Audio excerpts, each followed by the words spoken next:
Hi, എല്ലാവർക്കും നമസ്കാരം. ഇന്നത്തെ വീഡിയോയിൽ റേഷൻ കടയിൽ നിന്ന് കിട്ടുന്ന റേഷൻ അരി അരച്ച് ഇതുപോലെ നല്ല പതഞ്ഞ് പൊങ്ങി വരുന്ന മാവ് നമുക്ക് തയ്യാറാക്കാം. അതുകൊണ്ട് പഞ്ഞി പോലത്തെ ഇഡ്ഡലിയും നല്ല സോഫ്റ്റായ ദോശയും നമുക്ക് തയ്യാറാക്കാം. തണുപ്പൊക്കെ തുടങ്ങി മഴക്കാലമൊക്കെ ആയി മാവരച്ച് വെച്ചാൽ പൊങ്ങി വരാൻ ബുദ്ധിമുട്ടാണ്. അതിന് വേണ്ടുന്ന ചില ടിപ്സുകളൊക്കെ ഞാനിതിൽ കാണിക്കുന്നുണ്ട്. വീഡിയോ ഇഷ്ടപ്പെട്ടാൽ ലൈക്ക് ചെയ്യാനും ഷെയർ ചെയ്യാനും മറക്കരുത്. ആദ്യം നമുക്ക് അരി കുതിർക്കണം. അതിനായി ഇതുപോലെ ഒരു പാത്രത്തിൽ ഇതുപോലെ ഒരു കപ്പ് അളവിന് ഞാൻ 2 കപ്പ് പച്ചരിയാണ് എടുത്തിരിക്കുന്നത്. റേഷൻ കടയിൽ നിന്ന് 2 തരം അരി കിട്ടും നമുക്ക്, പച്ചരിയും പുഴുക്കലരിയും.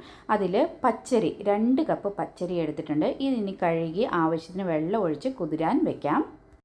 അതുപോലെ വേറെ ഒരു പാത്രത്തിൽ പുഴുക്കലരി, റേഷൻ കടയിൽ നിന്ന് കിട്ടുന്ന പുഴുക്കലരി 1 കപ്പ് എടുത്തിട്ടുണ്ട്.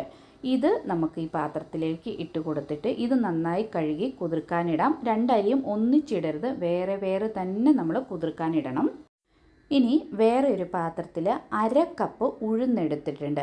ഉഴുന്നും പച്ചരിയും പുഴുക്കലരിയും നമ്മൾ വേറെ വേറെ തന്നെ കുതിരാനിടണം. അത് വേറെ വേറെ തന്നെ അരച്ചെടുക്കുകയും വേണം.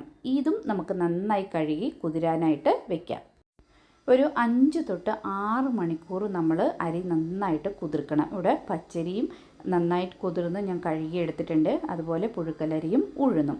ആദ്യം ഒരു മിക്സിയുടെ ജാർ എടുത്തിട്ട് നമുക്ക് ഈ ഉഴുന്നൊന്ന് ആദ്യം നല്ല ഫൈനായിട്ടൊന്ന് അരച്ചെടുക്കണം.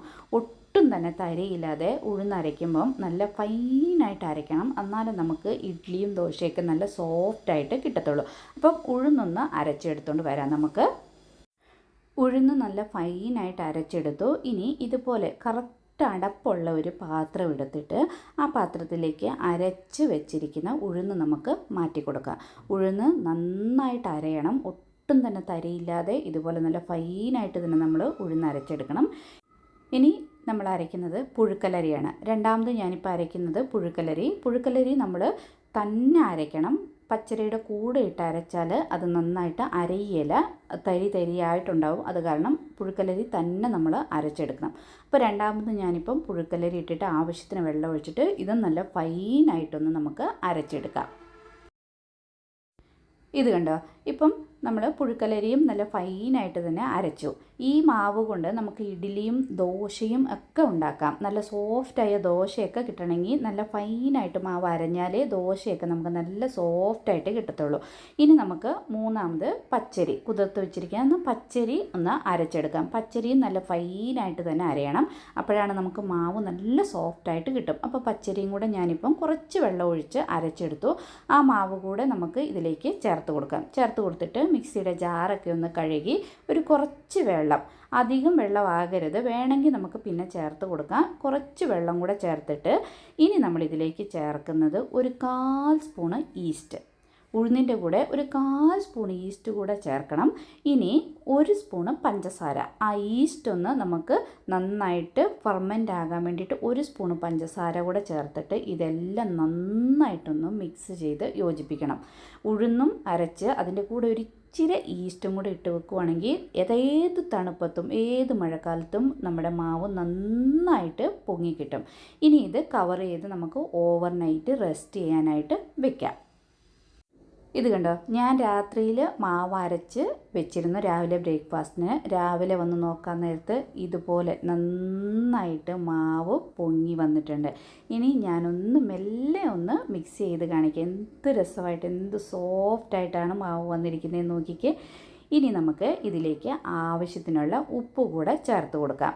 ഉപ്പ് ചേർത്തിട്ട് ഒന്നുകൂടി ഒന്ന് മിക്സ് ചെയ്യണം. മിക്സ് ചെയ്യുമ്പം ഒത്തിരി ഹാർഡായിട്ട് മിക്സ് ചെയ്യരുത്, ലൈറ്റായിട്ടൊന്ന് മിക്സ് ചെയ്യണം. ആ മാവ് പൊങ്ങി വന്ന മാവ് അടിയിലേക്ക് താന്നു പോകാത്ത രീതിയിൽ നന്നായിട്ട് ഒന്ന് മിക്സ് ചെയ്ത് കൊടുക്കാം.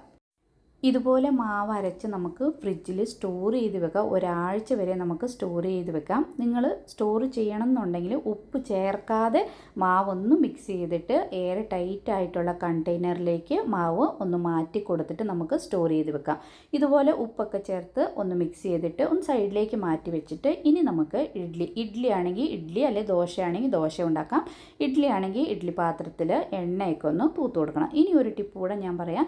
നമ്മുടെ ഈ പാത്രത്തിൽ ഇഡ്ഡലി നമ്മൾ ഉണ്ടാക്കി കഴിയുമ്പോൾ പാത്രത്തിൽ പിടിക്കുമല്ലോ, അത് പിടിക്കാതിരിക്കാനായിട്ട് ആദ്യം ഇതുപോലെ എണ്ണയൊന്ന് തൂത്ത് കൊടുത്തിട്ട് ഈ ഇഡ്ഡലി പാത്രം നമ്മൾ ഒന്ന്, ഇപ്പോൾ ആദ്യം നമ്മൾ ഇഡ്ഡലി പാത്രത്തിൽ വെള്ളം തിളയ്ക്കാൻ വെച്ചിട്ടുണ്ടല്ലോ, അതിലൊന്ന് ചൂടായി കഴിയുമ്പം ഇതുപോലെ മാവ് ഒഴിച്ച് വെക്കുവാണെങ്കിൽ നമ്മുടെ പാത്രത്തിൽ അധികം അങ്ങ് പിടിക്കാറില്ല. ഇല്ലെങ്കിൽ പാത്രം കഴുകാനൊക്കെ വളരെ ബുദ്ധിമുട്ടായിരിക്കും ഒത്തിരി പിടിച്ചു കഴിഞ്ഞാൽ. അപ്പോൾ എണ്ണ തൂത്തിട്ട് ഒന്ന് ചൂടായി കഴിയുമ്പം അതെടുത്തിട്ട് ഇതുപോലെ മാവ് ഒഴിച്ചിട്ട് പിന്നെ ഇഡ്ഡലി പാത്രത്തിൽ നന്നായിട്ട് വെള്ളം ഇതുപോലെ തിളയ്ക്കാൻ തുടങ്ങി കഴിയുമ്പോൾ വെക്കണം. നമ്മൾ ആ പാത്രം ഇഡ്ഡലി വെച്ച ഉടനെ ആ ചൂടിൽ, ആ ഹീറ്റിൽ ഇഡ്ഡലി അങ്ങനെ തന്നെ പെട്ടെന്ന് തന്നെ ചൂടിൽ പൊങ്ങി വന്നാൽ നന്നായിട്ട് സോഫ്റ്റായിട്ട് കിട്ടുകയും ചെയ്യും. ഇനി നമുക്കിത് അടച്ച് വെച്ച് ഒരു 10 മിനിറ്റ് വേവിച്ചെടുക്കാം. ഒരു 10 മിനിറ്റ് കഴിഞ്ഞപ്പോഴത്തേനും നല്ല സോഫ്റ്റായി അടിപൊളി ഇഡ്ഡലി നമ്മുടെ റെഡി ആയിട്ടുണ്ട്. ഇതൊന്ന് തണുത്ത് കിട്ടട്ടെ, എന്നിട്ട് നമുക്കിത് എടുത്ത് സെർവ് ചെയ്യാം.